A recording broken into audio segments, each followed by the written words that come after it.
Hey guys, welcome back to the channel. Today I'm going to be looking at Season 5 of Game of Thrones. So before we begin, if you're not caught up on Seasons 1 to 4 of Game of Thrones, then maybe click off this video because it will contain some spoilers here and there.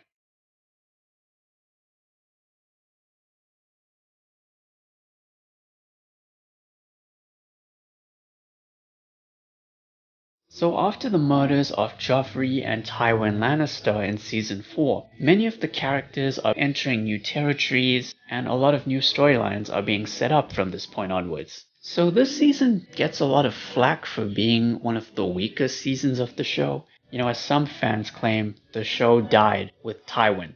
That's debatable, in my opinion. As for me, while I do agree that it's one of the weakest seasons, I still find it to be very underrated, just in terms of quality. It's not the best we've seen out of Game of Thrones, but it's still an excellent season of television. This is also the last season to be primarily adapted from George R.R. Martin's Song of Ice and Fire books. This is a topic that I'll delve a little bit deeper into when I review Season 6. But for now, let's get into Season 5.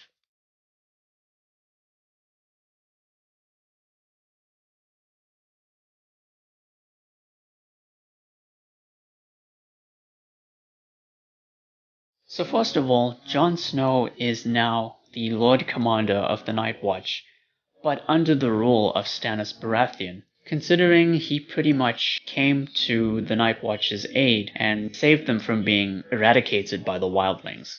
The Boltons have now taken over Winterfell, and so Littlefinger hatches a plan to change this. This involves sending Sansa to Winterfell to marry Roose Bolton's son, Ramsay Bolton, in the hopes of forming an alliance of sorts. This in itself led to one of the most controversial moments in the show, which I'm sure you're familiar with if you've seen this season.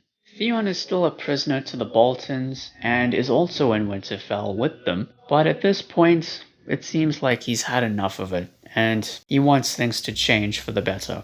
Meanwhile in Braavos, Arya reunites with Jaqen H'ghar, the assassin she met way back in Season 2. He trains her to become an assassin, and the conclusion to this at the end of the season is very, very eerie, but also interesting. Tyrion, who is now a free man at this point, travels with Varys to Meereen to meet Daenerys face to face, because Varys believes that she is actually worthy of sitting on the Iron Throne. Meanwhile, Daenerys is struggling to rule Slaver's Bay and also maintain control over her growing dragons, all while a mysterious group known as the Sons of the Harpy are conspiring to assassinate her. Not too long after Tywin's funeral, King's Landing is visited by the Sparrows. The Sparrows are a religious cult who have come to King's Landing in order to cleanse it of sin, basically. And their leader, the High Sparrow, is played by Jonathan Pryce, who you may remember as Governor Swan from Pirates of the Caribbean, and he was also a Bond villain once in Tomorrow Never Dies. Considering how influential organized religion was during the Middle Ages, it's no surprise that the Sparrows have a similar influence on the people of King's Landing, which comes at the expense of Cersei. And through this storyline, the show begins to humanize her a little bit. Not too much, but just enough. Jaime and Bronn travel to Dorne to retrieve Jaime's daughter, Myrcella, who is now betrothed to a young man by the name of Trystane Martell. However, because this is Dorne we're talking about, they're going to have to contend with Ellaria Sand and her illegitimate daughters, the Sand Snakes, mainly because Ellaria, of course, wants revenge for Oberyn's death in Season 4. I know a lot of people found the Sand Snakes to be rather annoying, but honestly, I didn't mind them. And one thing I didn't notice the first time is that one of the Sand Snakes is played by Jessica Henwick, who you may remember from Iron Fist and The Matrix Resurrections. Now when it comes to Stannis Baratheon, his storyline in this season is very controversial because it deviates from the books in many ways. I'm not sure why because I haven't read the books yet, but that's just what I'm told. However, on its own, I actually found his storyline to be very, very effective. I know there are very few people out there who agree with me, but still, I think it worked. Basically, he wants to recruit the wildlings in his war against the Boltons in exchange for citizenship and free land. But he makes a lot of really questionable decisions along the way. It goes to show how much of a tragic character Stannis is. You know, he was very easily manipulated, influenced, and consumed by things like religious fanaticism, and it really shows in this season. This season has some of the best action in the entire show. For example, Jon Snow and the Night Watch come face to face with the Night King for the first time ever on the show, and it came to a very shocking conclusion. There's a battle sequence at this Colosseum-like venue called the Fighting Pit. It's a bit more grounded and realistic compared to the sequence with Night King and the White Walkers, and that in itself makes it all the more terrifying. And there's a big battle scene with Stannis and his army. I'm not going to mention why, because that's spoiler territory. And the finale is actually one of my favorite finales on the show because it sets up a lot of cool plot points and ideas for Season 6.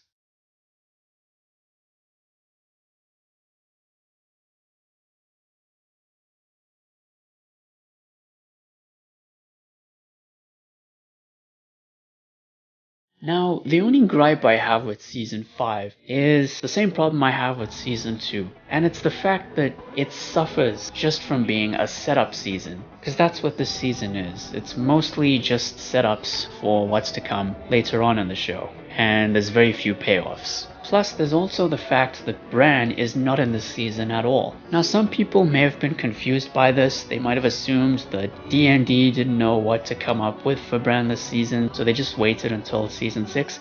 That isn't really the case. You see, in Book 5, A Dance with Dragons, all of the characters obviously end up at certain places and in certain situations by the end. I'm not sure how it all plays out because, again, I haven't read the books.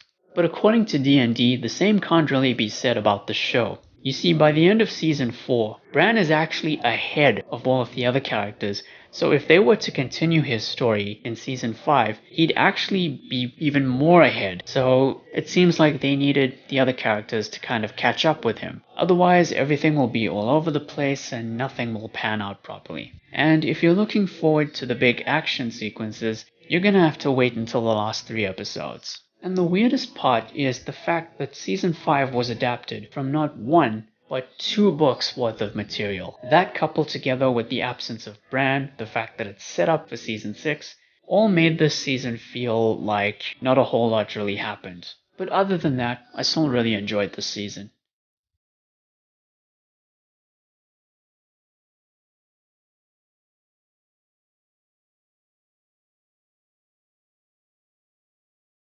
So yeah, those are my thoughts on Season 5 of Game of Thrones.